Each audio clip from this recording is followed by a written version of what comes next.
Hi everyone, this is Umair Usman, the cognitive consultant. I help people manage their weight, anxiety, and improve their performance.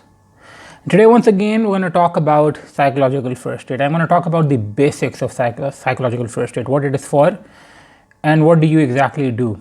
And this is going to be touch the very fundamentals of psychological first aid. As I told you before, psychological first aid is, as the name suggests, the psychological help you give to a disaster-stricken community or trauma-ridden community right after the event takes place. And this is like immediately after, to say a couple of hours and couple of days after the disaster takes place. And psychological first aid is formed to make, first of all, it is based on science, and secondly, it is formed to make sure that even people who are not thorough psychologists and they're just volunteers, for example, even they can deliver this, because at that moment we have shortage of resources. So we have to make sure we have a psychological tool that can be delivered easily and in large numbers. So coming to the topic, the basics of psychological first aid are to promote safety, calmness, self-efficacy, self-empowerment, connectedness, and hope. So let's go through this one by one. Safety and calmness are relatively self-explanatory. You have to keep people safe. You have to make sure they feel safe. You have to make sure they are calm. We have to reduce their stress, perhaps simply by talking to them. Small children might need a hug. We have to take care of their immediate needs. So it could be food, water, shelter for the night. All of that comes into play. It's not just the mind itself. If you're promising something, then you have to make sure that is also delivered. So if you find a child who is screaming or shouting because they don't have a parent, and you want to help them by providing them shelter, or tell them that you will have shelter, you have to make sure they get shelter. You can ask them about their parents. You can help them to find their parents. This is just the very basics of how you can help. But simply through psychologically, you can simply talk to them, make them feel secure, make them feel sure that they're being heard, make them feel sure that somebody is on the way. They communicate with them, tell them what's going on. And the current needs is very important to meet their current needs. I'm not talking about psychological needs. I'm talking about physical needs. Very important: shelter, food, water, all of that stuff. Keep in mind, somebody who's coming out of a disaster situation would be in a lot of distress. So apart from just being able to make sure that they have somebody who's there for them, apart from just making sure there's somebody who they can talk to, who they can communicate with, there are a whole range of physical needs that would have to be met as well. This is something that I find very interesting: self-efficacy and self-empowerment. Now, that is very important in psychological first aid, to make sure that people do not become dependent on you fully. There has to be a sense of self-efficacy, making sure that they are empowered to help themselves as well. This is very important. We have to promote adaptive functioning, set people up to naturally recover from events. We have to make them more resilient. One of the ways is to identify somebody's strengths and abilities to cope with the disaster situation.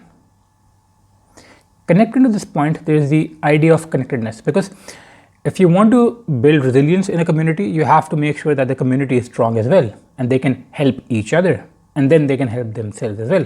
So a person who's been through a traumatic event, the one way of building self-efficacy, you give them a plan, and the plan becomes more and more difficult. The tasks in the plan become more and more difficult, and as they keep on stepping up those tasks, they start to realize how capable they are, and eventually they become more and more confident about their own abilities. That is one way of working with an individual person and building their self-confidence once again. And of course, depending on a person's situation, they might have lost their house, might have lost their job. You have to work with them. Tell them, for example, that it's a temporary loss and you can build it up again.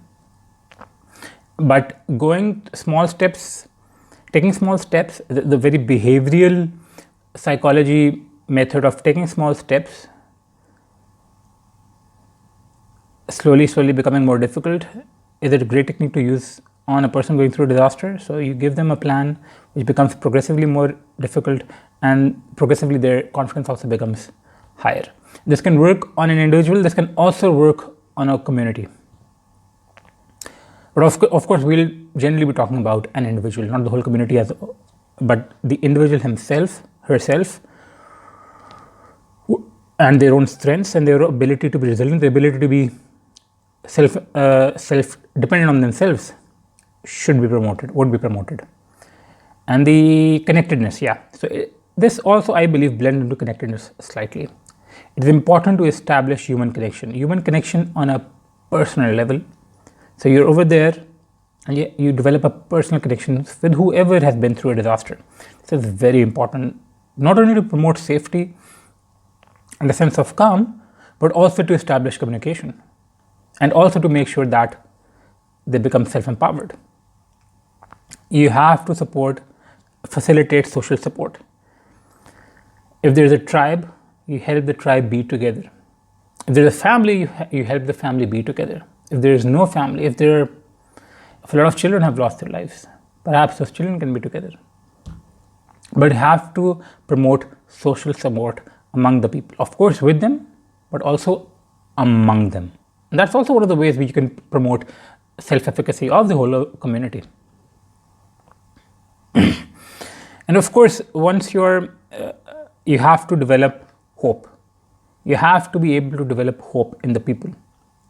Foster people's ability to be hopeful, understand what the disaster is, understand the context, and realize, for example,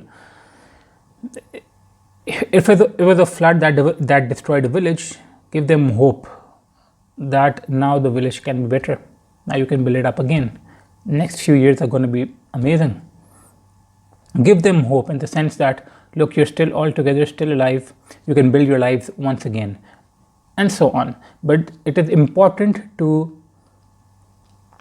develop the sense that things will get better.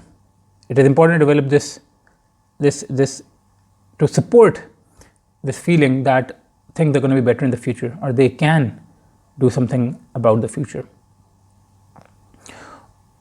Overall, the idea for psychological first aid is to reduce the chances of PTSD, reduce the chances of any long-term, long-run mental health issues. And it's important to get people through this first period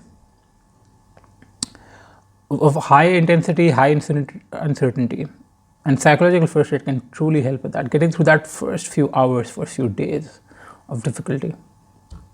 But do remember that after initial screening, there are people who might need further help, who might need specialized help. And for that, you can have something else, not psychological first aid, perhaps something else. Perhaps they need to be sent to the city. Just like they might have health needs that could not be delivered or fulfilled in that location, and that might be need to do.